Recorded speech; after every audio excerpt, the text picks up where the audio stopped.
Abuterevu oli ku BBS Telefina eyaffe tuli mu mwezi gwa mukaaga naku z'omwezi zo ziri abiri ate lunaku lwa kubiri nkwaniriza nenkwebaza okuba nti weekumira ku Telefina eyaffe era nenkutegeeza nti zuka n'ensonga egobye nze Maurice Mukibi Omugave nga Buterevu ensonga nyingi ezigenda mu maaso mu ggwanga era olw'okuba nti akadde kagenderera kkiriza Buterevu tutuuke ku nsonga olunaku olwaleero nakyazizza Meeya Ali Mulyanyama Aji ow'Amakindye era nga ensonga nyingi zigenda okwogera ku lunaku olwaleero ziviira ddala ku bigenda maaso ate oba olyawo ne gye tugenda nga tunula ensonga ya budget ne local government ate n'embeera etali nnungi ddala nga tutunuulidde obulabayi obugenze maaso waliwo nalabye ka mobile money ke baakubye mu bitundu by'Mubende ate era n'endaba n'amawulire agakyatambula agatannaba kufuna ansa ntuufu okuva e Kasese n'ensonga endala nnyingi zitugenda okuba nga twogerako olunaku olwaleero. Meeya nsanyusa okulaba ku Telefina eyaffe.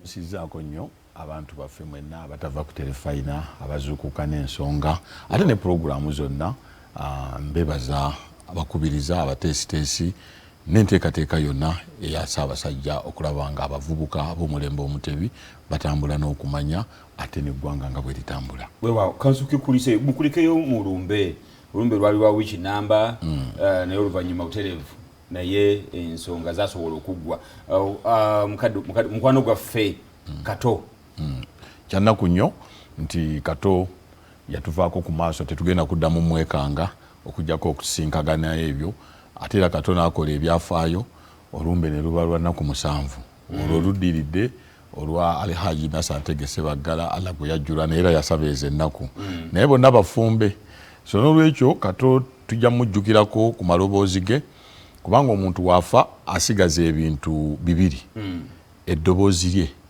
n'ekigambo kye bw'aba eddoboozi yalireka ku nsi n'ekigambo kye so Kato Katonda yamujjuludde bw'atyo tetulina ndagaano gye tukola na Katonda abamu bagamba nti teyalwadde Katonda talina gwagamba mbu alirwazanga buli omu bukeera ku makyano Mulyanyama n'enzikira omulundi gumu so naye ate waliwo waakutwalira ku lusalosalo ng'osanga mu maaso awo ate byali badde birala okusinziira ku byali mu Lumbe nga opposition n'NRM tukompitingira mu mabugo ate mutya anti wawuliranga ono 6 ono 7 ono aleese zino ono yawadde zino so genda okwekanga nga Kato osanga Katonda yamujjuliridde awo ng'osanga waali baddewo ate awo mu maaso we yalikoledde nga wano mu kwanjula tutera okubeera ne baganda baffe bazambaali obawulira ne obagundi nti Katonda akujjulira awo nga nkyakwagala nga tunayokoononeka osanga Katonda awo yatwalidde Kato Lubwama olumbe lumuluma byayogera Katonda amusaasirira awo owulira kati ekibaseeka boogera kino bannaddiini boogera kino byabadde bingi naye ffe mu Busiraamu omuntu bw'afa ayogerwako ekyo ekiyinza omweyimirira mu maaso ga Katonda we so Kato Lubwama bw'atyo yatuvudde ku maaso. Nawulidde babagamba amabugo ge mwawaddeyo ani amabugo gammwe nti gabadde tegawera bulungi ag'omukulembezeewo simanyiiyo tiyawaddeyo miliyoni emu President Kyagulanyi ow'eggwanga waliwo yakyogedde banaga nti omanyi abantu baagaana kukkiriza bamulabira mu kifaananyi kya pulezidenti Bugingo yagaanye kukkiriza nti pulezidenti waffe awaayo atya miliyoni kubanga waatabanga Kyagulanyi si ye pulezidenti bamuggyako entebe ye ne bagiwangamyamu n'emmundu takola ate Bugingo amanyi ebya Bayibuli waliwo omukyala Bayibuli gweyogerako ayajja n'ensigo yawaayo peesa Kyagulanyi takola amaze emyaka 4 bukyava mu parliament nga tayingiza omulimu gwa Kyagulanyi gwali gwa kuyimba tayingiza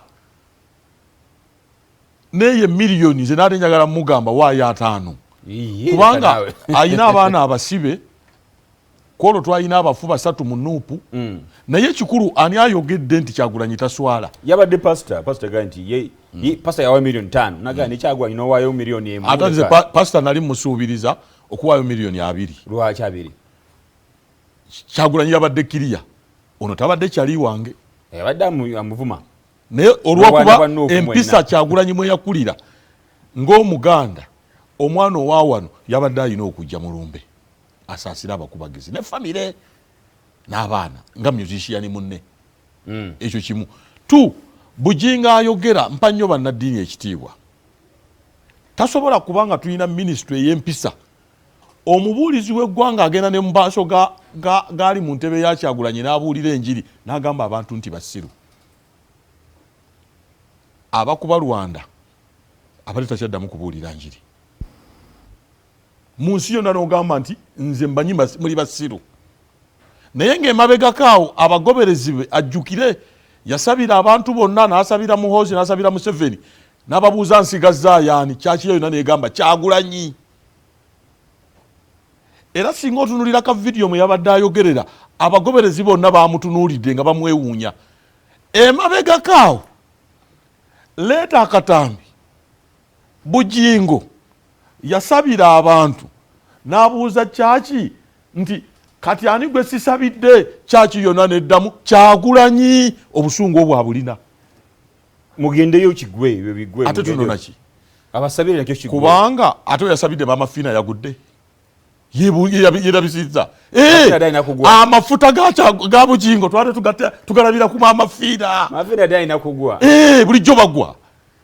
Yafuluse. Kakati olwokuba Maama Fiina. Maama Fiina tumumanyi nti aliko emmandwa. Akuli abasawo. Kati agobe emmandwa azze. Obasati yabadde. Maama Fiina teyeetakudde wadde okutu. Kati Kyagulanyi obusungu bwe yafudde eno. Yagadde abumalire ku Kyagulanyi. Ne Kyagulanyi alina omukisa gumu. Ne bw'atali bamwogerako. Ennyimba ze ziyimbibwa mu takisi. Naye ate mukulu Bujingo gwempa ekitiibwa talina moral authority eyogera ekintu ekyo. Ye yawaddeyo ttaano mwene muwaye omuntu wayogerera ku mukyala we. Ffenna twawukana n'abakyala naye waliwo bye weesigaliza.